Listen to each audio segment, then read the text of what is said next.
નમસ્કાર, good morning. એક નજર આજની ગુજરાત સમાચારની મુખ્ય હેડલાઇન્સ પર. ટ્રમ્પનો પ્રહાર, કેનેડા પર આજથી 50% વળતો ટેરિફ લાગુ. ભારતમાં ગેરકાયદેસર પ્રવેશ રોકવા બિલ 7 વર્ષની કેદ, 10 લાખનો દંડ થશે. વડોદરા અમદાવાદ એક્સપ્રેસ વે ઉપર અવરજવર પર સંપૂર્ણ પ્રતિબંધ છે. 5 વર્ષની બાળકીની હત્યા તાંત્રિક વિધિ માટે નથી થઈ, આરોપી માનસિક વિકૃતિનો હતો.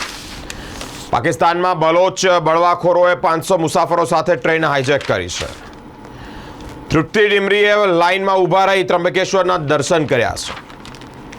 ભારતીય કુસ્તી સંઘ પરનો પ્રતિબંધ દૂર કરવાનો ખેલ મંત્રાલયનો નિર્ણય.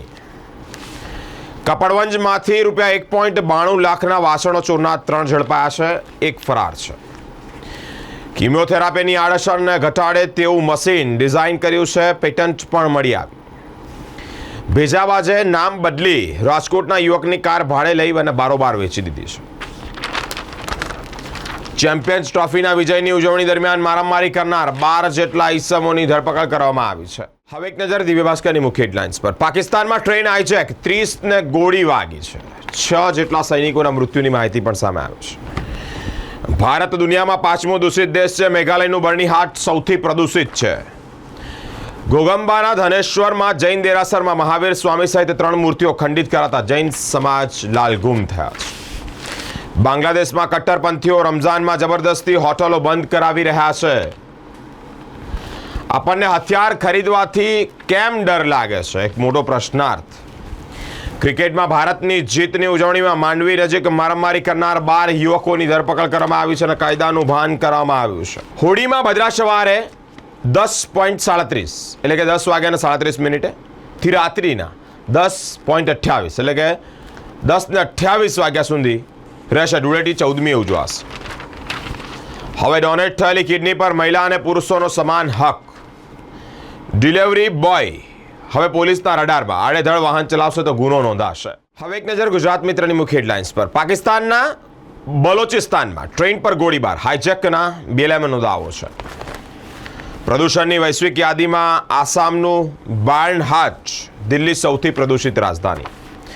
તમામ ઇજારદારોએ એક સમાન ભાવે કામ કરવા તૈયારી બતાવી છે. હજુ પણ શહેરમાં અનેક ઇમારતો જર્જરિત હાલતમાં છે, તોડાતું જોખમ. ખેડામાં પાણીનો વેડફાટ થતાં 9 લાખનું તોતિંગ બિલનો બોજ. નડિયાદ પાસે ટેન્કરમાંથી કેમિકલ લીકેજ થતાં 3 ગંભીર. જૈન દેરાસરમાં મહાવીર સ્વામીની મૂર્તિ ખંડિત કરવામાં આવી છે. દક્ષિણ આફ્રિકામાં બસ પલટી જતા 12 જેટલા લોકોના મૃત્યુ નિપજ્યા હોય તેવી માહિતી સામે આવી છે. હવે એક નજર લોકસત્તા જનસત્તાની મુખ્ય હેડલાઇન્સ પર. એક દિવસમાં $1700 અબજની મૂડી ધોવાઈ છે. યુક્રેને યુદ્ધના ઉકેલ માટે પોતાની જમીન છોડવી જ પડશે. US વિદેશ મંત્રી તરફથી એક મોટું નિવેદન સામે આવ્યું છે. વારસાઈ કરવા ₹8,000ની લાંચ લેતા તલાટી સહિત 3ની ધરપકડ કરાઈ છે. વિદ્યાર્થી નાપાસ થશે તો શિક્ષણ સામે કાર્યવાહી. રાજસ્થાનના શિક્ષણ મંત્રી તરફથી એક મોટું નિવેદન સામે આવ્યું છે. અમદાવાદનું બેનમૂન સ્થાપત્ય હઠીસિંહના ડેરા. આજવાથી વધારાનું પાણી મેળવવા 150 MLD ક્ષમતાના પોન્ટૂન બેસાડાશે. વડોદરામાં ધર્મ પરિવર્તનની 332 અરજી પેન્ડિંગ છે.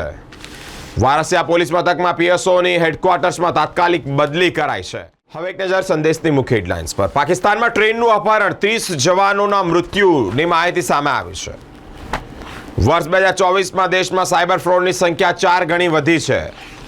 શહેરમાં હીટવેવ, ઉનાળાની શરૂઆત, આકરો તાપ પડશે. ઉનાળાની શરૂઆત સાથે 41.2 ડિગ્રીનો હોટેસ્ટ ડે નોંધાયો. મોરેશિયસની માટીમાં અમારા વડવાઓનો પરસેવો ભળેલો છે, મોદીજી કહી રહ્યા છે. જયરાજસિંહના બંગલે શું થયું એ બાબત પોલીસ અર્ધ સત્ય છે. યુવાનોના રહસ્યમય મોતથી રાજસ્થાનનો જાટ સમાજ રોષે ભરાયો છે. આખરે વર્ષ બાદ MSU અને BCA વચ્ચે ફરી MOU થયું છે. હત્યાનો આરોપી ચિરાગ પંડ્યા મંગળ બજારમાંથી ઝડપાયો છે. માતા સાથે બોલાચાલી બાદ ઉશ્કેરાયેલા લાલાએ બાળકીની ઘાતક હત્યા કરી છે. હવે એક નજર ગુજરાતની અસ્મિતા ન્યૂઝપેપરની મુખ્ય હેડલાઇન્સ પર. પાકિસ્તાનમાં બલુચ બળવાખોરોએ ટ્રેનનું અપહરણ કર્યું, 6 સૈનિકોની હત્યા નિપજી છે. વિશ્વના 20 સૌથી પ્રદૂષિત શહેરોમાંથી 13મું ભારત છે. દિલ્હીમાં સૌથી પ્રદૂષિત રાજધાની ગણાઈ. પોલીસના વિવાદમાં અઠવાડિયાથી ગુમ થયેલા કેન્સરગ્રસ્ત યુવકનો પરિવાર પીસાયો છે. ગુજરાત વિધાનસભા અધ્યક્ષ અને ધારાસભ્યોએ હાથ ધર્યું સ્વચ્છતા અભિયાન. Bhavnagar Jain international trade organisation દ્વારા કાવ્યોત્સવ કાર્યક્રમનું આયોજન કરાયું.